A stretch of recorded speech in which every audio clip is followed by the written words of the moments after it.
आप स्टार्ट कीजिए पढ़ाई। 10-15 मिनट देख रहे हैं, इसको कर लेते हैं। हम लोग यहाँ पर डिस्कस कर रहे थे क्या कि आ, अगर x equals to 5 and y equals to 7 है तो z equals to plus plus x में x का प्रीफिक्स वर्जन यूज़ किया गया है। तो प्रीफिक्स वर्जन में हम देखेंगे कि आखिर कितना ऑपरेटर इसमें काम कर रहा है। तो दो ऑपरेटर काम कर रहा है, एक तो इक्वल ऑपरेटर और एक प्लस प्लस ऑपरेटर। तो यानी दो काम होगा। तो दो काम में पहले कौन काम होगा, बाद में कौन काम होगा, ये देखना है। तो प्लस प्लस अगर पहले लगा हुआ है तो इसका मतलब हुआ कि प्लस प्लस वाला काम हमको पहले करना है। एक्स के पहले प्लस प्लस लगा हुआ है, इट मीन्स हुआ कि हमको प्लस प्लस वाला काम को पहले करना है। तो हम क्या करेंगे, एक्स का वैल्यू पहले बढ़ा देंगे, यानी 5 से कर देंगे एक्स का वैल्यू 6, और फिर जेड में स्टोर करेंगे। तो जेड में क्या स्टोर होगा, 6। इसीलिए यहाँ लिखा हुआ है कि जेड का वैल्यू 6 हो गया और एक्स का वैल्यू तो 6 हो ही गया क्योंकि प्लस प्लस लगा हुआ था इसलिए। अच्छा सर, अगर वहां रहता कि वहाँ क्या, z बराबर x प्लस प्लस। वो देखो उसका भी एग्जाम्पल दे रहे हैं। थोड़ा सा नीचे आओ, यहाँ देखो, यहाँ लिखा हुआ है वही चीज़, same value x equals to 5, y हाँ इक्वल्स टू हाँ 7 और z equals to x plus plus. Mic सब लोग अपना अपना ऑफ रखो। z equals to x plus plus same statement है, लेकिन इस बार क्या है कि प्लस प्लस बाद में है। तो यहाँ भी दो काम हो रहा है, प्लस प्लस का भी काम हो रहा है और इक्वल्स टू का भी काम हो रहा है। तो दोनों दो ऑपरेटर काम कर रहा है, लेकिन प्लस प्लस जो है वो बाद में है। तो इसका मतलब हुआ कि x का वैल्यू भी बाद में बढ़ेगा। पहले क्या करो कि x का जो अभी वर्तमान वैल्यू है, करंट वैल्यू है, वही z में डाल दो। तो x का अभी करंट वैल्यू कितना है, 5 है, तो z में डाल दिया 5, और उसके बाद x का वैल्यू बढ़ा के किया 6। इसीलिए इस केस में z का वैल्यू 5 हुआ अच्छा और x का वैल्यू 6 हुआ। सर। बोलो बोलो सर बोलो। इसमें रिलेटेड थोड़ा बड़ा सम सब दिखा दीजिएगा ना। हाँ हाँ, वो सब दिखाएंगे। अभी तो पहले बेसिक सिखा दे तब ना बड़ा पर ले जाएंगे। पहले ये दोनों पॉइंट समझ में आया कि नहीं, ये क्लियर करो। पहले प्लस प्लस एक्स है तो इसलिए पहले ही एक्स को बढ़ा सर दिया। जैसे मतलब कह रहे थे कि जैसे क्वेश्चन आएगा तो क्लियर होगा ना कि यहाँ z बराबर हाँ बिल्कुल, प्लस प्लस है। वो क्वेश्चन के एक्सरसाइज पर भी लेके चलते हैं। पहले हमको ये कंफर्म करो ना कि ये दोनों पॉइंट समझ में आया कि नहीं। यस यस क्योंकि सर आया। स्टार्टिंग से लेके कॉम्प्लेक्स पर चलेंगे ना, डायरेक्ट कॉम्प्लेक्स पर जाएंगे तो समझ भी नहीं आएगा तुमको। तो पहले स्टार्टिंग को देखो। प्लस प्लस एक्स अगर है और एक्स प्लस प्लस एक्स है तो दोनों में डिफरेंस क्लियर हो रहा है कि नहीं क्लियर हो रहा है, ये बताओ। अभी मसूद आया है, उसको इंटरव्यू ले लेते हैं। तो यहाँ पे ये क्लियर हो रहा है, किसी को क्वेश्चन नहीं है। अब यहाँ पर देखना है क्या कि लॉन्ग क्वेश्चन पे चलते हैं, उससे पहले एक और छोटा सा चीज़ देख लें। वो ये कि कभी कभी ऐसा भी आता है जहाँ पर सिर्फ एक ही स्टेटमेंट हो, तो इसका मतलब कि वहाँ दो वर्क नहीं हो रहा है, सिंगल वर्क हो रहा है। कितना वर्क हो रहा है, सिंगल वर्क। तो सिंगल वर्क में कोई मारामारी नहीं होता है कि पहले कौन होगा बाद में कौन होगा। सिंगल वर्क मतलब पहले हो या बाद में हो, कोई फर्क नहीं पड़ता है। यानी जहाँ कहीं भी अगर सिर्फ x प्लस प्लस या सिर्फ प्लस प्लस एक्स हो और कोई काम नहीं हो रहा हो जिस स्टेटमेंट में, इसका मतलब, तो सीधे बढ़ा ही देंगे हाँ, इसको ना। उसका मतलब सीधे बढ़ा देना है। वो पहले हो तो भी बाद में हो तो भी। जैसे हम लोग लूप में लास्ट में लिखते हैं ना आई प्लस प्लस, तो उसको हम प्लस प्लस आई भी लिखें, कोई फर्क नहीं पड़ता है क्योंकि वहाँ सिर्फ एक ही काम हो रहा है। ठीक है, जैसे यहाँ पर एग्जाम्पल दे रहा है कि x इक्वल्स टू 5, ये लाइन हम हर लाइन को ड्रॉ कर करके दिखा रहे हैं ताकि तुम्हारा अटेंशन रहे। यहाँ पर x equals to 5, y equals to 5, तो x plus plus semicolon, यानी कोई और काम नहीं हो रहा है। इसी तरह तो x plus plus semi colon, तो भले प्लस प्लस बाद में है, सेमी कॉलन के बाद तो स्टेटमेंट खत्म हो गया, तो अब तो x का वैल्यू 6 ही होगा। और अगर उसकी जगह हम y का वैल्यू भी 5 है और उसको अगर हम प्लस प्लस y लिखते हैं तो भी y का वैल्यू 6 ही आता। बाद में होगा या पहले होगा, ये प्रॉब्लम तब होता है जब कम से कम दो वर्क एक साथ हो रहा है, तब ना। अगर दो आदमी रेस में दौड़ रहा है तब ना कि पहले कौन और बाद में कौन। जब एक ही है तो पहले वाला हो या बाद में वाला हो कोई फर्क नहीं पड़ता है, क्योंकि बढ़ेगा तो दोनों ही। x प्लस प्लस है यहाँ पर, इसका मतलब थोड़ी एक x नहीं बढ़ रहा है लेकिन बाद में बढ़ रहा है, अगले स्टेप में बढ़ रहा है, उस स्टेप में नहीं बढ़ रहा है।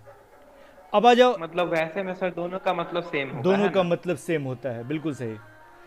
अब आ जाओ थोड़ा सा, जिस तरह का एग्जाम्पल सब करते हैं उस तरह से थोड़ा थोड़ा बड़ा बड़ा हल्का हल्का बड़ा करते हुए एग्जाम्पल सब। अब आ गया some examples for practice. First example देखो यहाँ पर, int p equals to 3 and q। एक वेरिएबल बना p, उसमें 3 स्टोर है, एक वेरिएबल बन गया q। अब हम लिख रहे हैं q equals to p plus plus. देखो इस लाइन को, p प्लस प्लस फिर प्लस फिर प्लस प्लस फिर p। अब इस लाइन में क्या हो रहा है, स्टेप बाय स्टेप सॉल्व किया हुआ है। p प्लस प्लस में जो प्लस प्लस लगा हुआ है वो पोस्ट इंक्रीमेंट है या प्री इंक्रीमेंट? जल्दी बताओ। पोस्ट इंक्रीमेंट है, यानी कि इस जगह p का वैल्यू जो करंट में है वही लेगा, बढ़ा हुआ नहीं लेगा। तो अभी करंट में p का वैल्यू कितना है, 3 है, तो यहाँ पर इस स्टेप में p का वैल्यू 3 ही हुआ, क्योंकि प्लस प्लस पहले अगर रहता तब इस स्टेप में p का वैल्यू 4 लिया जाता। तो यहाँ पर इस स्टेप में p का वैल्यू 3 लिया गया, क्योंकि p जो है वो उसके बाद प्लस प्लस लगा हुआ है, राइट। तो प्लस प्लस जब बाद में लगा हुआ है तो इसका मतलब ये थोड़ी हुआ कि p का वैल्यू बढ़ेगा ही नहीं, बढ़ेगा, इस जगह नहीं बढ़ा। यानी इस जगह 3 लेने के बाद अब p का वैल्यू बढ़ के 4 हो गया, यानी आगे कहीं भी अगर p यूज होगा तो 4 के ऊपर यूज होगा, ठीक है ना। तो यानी हम कहीं पर साइड में रफ में लिख लेंगे कि p का वैल्यू जो है वो 4 हो चुका है, लेकिन इस स्टेप में 3 ही लेंगे। फिर आगे प्लस लगा हुआ है, प्लस प्लस के बाद अगला इस टर्म पे आएंगे, तो यहाँ पे प्लस प्लस p, ये पोस्ट है कि प्री है? ये जो प्री है, तो प्री है तो इसका मतलब ई तो पहले बढ़ाएगा, तो ई पहले बढ़ाएगा तो देखेगा कि पहले से वैल्यू कितना है p का। तो पहले से p का वैल्यू कितना है, 4। हाँ बिल्कुल सही, क्योंकि 3 तो इस टर्म के लिए था, अगले टर्म में आया तब तो 4 हो चुका है, और 4 होने के बाद यहाँ प्लस, मतलब वहाँ लिखेंगे 3 बट एक्चुअली तो वैल्यू बढ़ चुका है ना? बिल्कुल बिल्कुल बिल्कुल, यही ध्यान में रखना है। लिखेंगे वहाँ इस स्टेप में 3, लेकिन रफ में कहीं कर लेंगे कि ये 4 हो चुका है। अब अगला कहीं भी p यूज होगा वहाँ वो 4 यूज होगा। अब उस 4 पर ये काम करेगा प्लस प्लस p, तो प्लस प्लस p तो पहले बढ़ाएगा, तो 4 से पहले बढ़ा के 5 कर दिया और इस टर्म में इसको 5 लिया। और जब इसका सॉल्व हो गया तब तो आगे तो नॉर्मल मैथमेटिक्स, 5 + 3 = 8। क्लियर हुआ सबको? या कोई क्वेश्चन बोलो? टाइम नहीं है ज़्यादा, 15 मिनट से ज़्यादा रिकॉर्ड नहीं कर सकते हैं, इसलिए तुम लोग टाइम वेस्ट मत करो। कोई कंफ्यूजन है तो तुरंत बोलो। No sir. क्लियर? चलिए नो सर। आगे बढ़ते हैं। अगला थोड़ा इससे और बड़ा एग्जाम्पल, क्वेश्चन नंबर 2। यहाँ पे फिर हम p = 3 लिए और q ले लिए, लेकिन इस बार क्या किए कि हम q = ++p। देख रहे हो उसमें ऊपर वाले में p ++ था, इसमें हम लोग ++p लिए, फिर प्लस, फिर ++p लिए, फिर प्लस, फिर p ++ लिए। अब देखो इसमें क्या हो रहा है, अब तुम लोग खुद से गेस कर सकते हो। ++p, ये तो एकदम आसान है सर। पहले p बढ़ गया, अब सब आसान लगेगा। कंसेप्ट अगर समझ में आ गया तो सब इजी लगेगा। ++p मतलब पहले p बढ़ गया है तो वैल्यू 4 आ गया, क्योंकि p का वैल्यू 3 से बढ़ के 4 हो गया। अब दिमाग में रखना है कि इसका वैल्यू 4 है। फिर प्लस में आ जाएंगे, ++p, 4 पहले से था, फिर पहले बढ़ गया तो 5 हो गया। 5 के बाद फिर p++ है, तो ये नहीं करना है कि इसको 6 कर देना है, 6 होगा लेकिन इस टर्म में 5 ही आएगा। क्यों? क्योंकि ++ बाद में लगा हुआ है। तो p का वैल्यू तो रियल में 6 हो चुका है, लेकिन वो 6 हम इस कैलकुलेशन में इंक्लूड नहीं कर सकते हैं। कब करते? जब इसके बाद फिर कहीं p यूज होता तब होता। समझ रहे हो ना? तब बढ़ा के करते सर। तब बढ़ा के यूज करते। तो ये कंसेप्ट क्लियर हो गया कि यहाँ पर p प्लस प्लस जो है लास्ट टर्म में लगा हुआ, तो इसमें प्लस प्लस होने के बाद भी वैल्यू यहाँ पे 5 ही लिया है, यानी पिछले टर्म का ही, क्योंकि ये जो प्लस प्लस है वो पहले नहीं लगा हुआ है। इसमें भी अगर पहले लगा रहता तो 6 हो जाता, बाद में लगा हुआ है, तो यानी इस टर्म में हमको पुराना वैल्यू ही लेना है, और पुराना वैल्यू लेने के बाद अब p का वैल्यू 6 होगा, जिसका हम यूज इस एक्सप्रेशन में नहीं किए हुए हैं कहीं, तो नहीं यूज होगा। अब अगर हम q के साथ साथ p को भी प्रिंट करते तो p6 प्रिंट होता। q का वैल्यू तो इन सबको जोड़ के जो आएगा वही स्टोर होगा, लेकिन p का वैल्यू बढ़ के 6 हो गया रहेगा, वो 5 नहीं रहेगा, लेकिन इस टर्म में सिर्फ वो उसका वैल्यू 5 लिया है।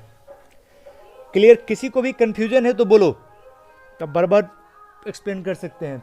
क्लियर, समझ में आया? लेकिन और अच्छा से Yes, sir. समझ में तब आएगा जब मेरे बताने के बाद किताब निकालोगे और उसमें से इस टाइप का जितना क्वेश्चन होगा इंक्रीमेंट डिक्रीमेंट वाला, वो सब सॉल्व कर करके देखोगे। सॉल्व वाला जो होगा वो भी, और जो अनसॉल्व होगा वो भी, दोनों को। और सक्सेसफुली सॉल्व कर पाओगे तब लगेगा कि हाँ सही सीखे हो, समझ में तुमको आ गया। चलो एक और देखते हैं जिसमें इंक्रीमेंट डिक्रीमेंट के साथ कुछ और ऑपरेटर का भी इस्तेमाल करते हैं। क्वेश्चन नंबर 3 में हम लोग यहाँ पे लिए हुए हैं value p equals to 3 and q same है, q equals to p plus plus into minus minus p modulus 4। अब यहाँ का कैलकुलेशन देखो, सबसे पहले p प्लस प्लस है ये पार्ट, तो p प्लस प्लस का काम पोस्ट इंक्रीमेंट होता है, तो p बढ़ेगा लेकिन इस टर्म में नहीं बढ़ेगा, इस टर्म में इसका वैल्यू 3 लिया गया, ठीक है। अब p का वैल्यू कितना हो गया 4, अब उसका मल्टीप्लाई होगा किसके साथ, माइनस माइनस p के साथ। माइनस माइनस p क्या है, प्री डिक्रीमेंट है, यानी पहले ही घटा देगा। तो ये लो, इधर पहले इधर तो बढ़ा दिया था, p को 4 कर दिया था, और यहाँ आया तो पहले ही घटा दिया, तो फिर से 3 हो गया, ठीक। अब मॉडुलस 4, तो टोटल कैलकुलेशन क्या आया, 3 इंटू 3 मॉडुलस 4, तो 3 इंटू 3 9, 9 मॉडुलस 4। अब 9 मॉडुलस 4 क्या आता है, सबको पता है, 9 को 4 से डिवाइड करेगा और रिमाइंडर निकालेगा जो कि 1 आएगा। Any doubt? No sir. तो आसानी से ये प्री इंक्रीमेंट डी इंक्रीमेंट जो तुम लोगों को समझ में नहीं आ रहा था, वो अब उम्मीद करते हैं कि सबको समझ में आ गया होगा। और साथ ही साथ तुम अपने प्रोग्राम जो तुम्हारे क्वेश्चन पेपर में आया था वो भी तुम सॉल्व करके अब देख लेना, वो भी तुमसे सॉल्व हो जाएगा अब, ठीक है ना। और उसका सही आंसर 6 आएगा, वो कैसे आएगा वो तुम समझ जाओगे। सर एक चीज पूछो सर, कल आप एक प्रोग्रामिंग बताए थे ना हाँ सर, हाँ, कल क्या प्रोग्रामिंग एज वाला बताया? जो था, if as equal to sir, हाँ एज वाला जो रहता है 18 प्लस वाला जो, हाँ हाँ हाँ, कंडीशनल ऑपरेटर का, हाँ यस सर। हाँ सर तो उसमें एक कंडीशन ही लिख के बन रहा है सर, मान लीजिए कि हमको दूसरा करना है कि दूसरा एज कोई बना डाल देंगे, वो है बना adult सकते हो, style। बना सकते हो, थोड़ा कॉम्प्लेक्सिटी बढ़ जाएगा, लेकिन वैसा भी किया जा सकता है, ठीक है ना। तो फिर से सर वो बताइएगा कि बाद में। हाँ बता देंगे, क्योंकि ये जो वर्क के अनुसार चल रहे हैं ना, तो वर्क के अनुसार पहुंचेंगे कंडीशनल ऑपरेटर में, तो फिर से उसको आएगा, तो फिर से जब आएगा तो हम लोग फिर से उसको अभी सर एक कंडीशन वाला तो बन जाता है, रन कर जाता है। हाँ, बिल्कुल सही। लेकिन सर और सोचते हाँ, और वाला नहीं हो रहा था। तो वो भी हो जाएगा, तो वो फिर आएगा नोट्स में, हमारा इसी चैप्टर में मिलेगा आगे फिर से। तो अभी तो हम लोग उसको पढ़े थे टर्नरी ऑपरेटर पर, अकॉर्डिंग टू ऑपरेंड, लेकिन अब फिर वर्क के अनुसार भी जब बढ़ेंगे ना तो फिर आएगा हमारा वो ऑपरेटर अभी आएगा। तो अर्थमेटिक पे ही है हम लोग। हाँ, अभी तो और अर्थमेटिक पे ही। और अर्थमेटिक इसके साथ ही खत्म हो गया, इंक्रीमेंट और डिक्रीमेंट ऑपरेटर के साथ ही अर्थमेटिक ऑपरेटर आपका ओवर हो गया। अब रिलेशनल ऑपरेटर, चलो रिलेशनल ऑपरेटर भी देख लेते हैं, ये आसान पड़ता है क्योंकि ये मैथमेटिकल टर्म की जिस तरह ही है, जैसा तुम्हारा है उसी तरह से मैथमेटिकल टर्म जैसे मैथ्स में यूज़ करते हो उसी टर्म में ये भी यूज होता है, तो कोई ज़्यादा प्रॉब्लम इसमें नहीं होगा। देखो रिलेशनल ऑपरेटर का वर्क क्या है, to show the relationship between the operands. इसका इस्तेमाल हम लोग वहीं करेंगे कंडीशनल वाले में, जहां हमको कंडीशन चेक करना होगा, और उसमें हम लोग कौन कौन सा सिंबल यूज़ कर सकते हैं, या टोटल रिलेशनल ऑपरेटर्स कितने हैं जावा में। तो वो है जावा में टोटल जो है रिलेशनल ऑपरेटर वो 6 है। टोटल 6 रिलेशनल ऑपरेटर्स हैं जो आसानी से तुमको याद रहेगा। Greater than, less than, equals to, not equals to, greater than equals to और लेस देन इक्वल्स टू। ठीक है ना। ग्रेटर देन, लेस देन, जैसे सिंपल यूज करते हो, देखो ये है ग्रेटर देन, यहाँ पे टेबल में दिख रहा है सब, greater than, less than, equals to यहाँ पे है, और नॉट इक्वल्स टू सबसे लास्ट में है यहाँ पे। Not equals to, not equals to के लिए एक्सक्लामेशन साइन और इक्वल्स टू का साइन आता है। इक्वल्स टू के लिए 2 बार इक्वल्स टू का साइन आता है, और 2 बार इक्वल्स टू का साइन इसलिए आता है क्योंकि 1 बार इक्वल्स टू का काम है स्टोर करना, और 2 बार इक्वल्स टू का काम है कंपेयर करना। तो कंपेयर यहाँ करना है। Excuse me, sir. हाँ बोलिए। सर ये राइट साइड में आप रिजल्ट का क्या मतलब लिखे हुए हैं? और रिजल्ट का मतलब बता रहे हैं, पहले नाम देख ले तो फिर हर रिजल्ट का ही मतलब बता रहे हैं, रिजल्ट क्या आएगा। मतलब x बड़ा है वैसे तो, हाँ सही है, Yes, ट्रू। देखो एक, हाँ अब तो तुम्हारे समझ में खुद से ही आ गया कि अगर ग्रेटर देन सिंबल है तो ग्रेटर देन सिंबल को कैसे यूज करेंगे। तो हम 2 वेरिएबल ले लिए, एक वेरिएबल x में 10 स्टोर किए, दूसरे में y में 3 स्टोर किए, है ना, ऊपर किए हुए यहाँ पे इस जगह। अब हम अगर इस पर लिखते हैं x ग्रेटर देन y, तो कंपेयर करेगा x को कि क्या x बड़ा है y से। तो x का वैल्यू 10 है, y का वैल्यू 3 है, ऑफ कोर्स बड़ा है, तो ट्रू रिटर्न करेगा। मशहूर तुम है वो। ठीक है ना। और अगर x छोटा है y से तो फॉल्स रिटर्न करेगा। तो यही चीज़ को यहाँ पर एग्जाम्पल के रूप में दिखा रहा है कि कैसे इस्तेमाल करोगे। एक्सप्रेशन में दिखा रहा है एग्जाम्पल के रूप में हम लोग कैसे इस्तेमाल करेंगे, और रिजल्ट में बता रहा है कि अगर ये लिखेंगे तो क्या आउटपुट आएगा। तो ये पर्टिकुलर चीज़ का आउटपुट आएगा। सिर्फ याद ये रखना है कि ग्रेटर देन और इक्वल्स टू के लिए जो मैथ में लिख देते हो तुम लोग ऐसे वाला साइन, यहाँ ग्रेटर देन मारते हो और उसके नीचे ही ऐसे इक्वल्स टू खींच देते हो, तो वो नहीं। इसमें ग्रेटर देन और, हाँ, ग्रेटर देन के आगे में इक्वल्स टू लिखोगे और लेस देन के आगे में इक्वल्स टू लिखोगे। और इक्वल्स टू के लिए double equals to, greater than and less than सब क्लियर है। नॉट इक्वल्स टू के लिए exclamation sign and equals to, clear.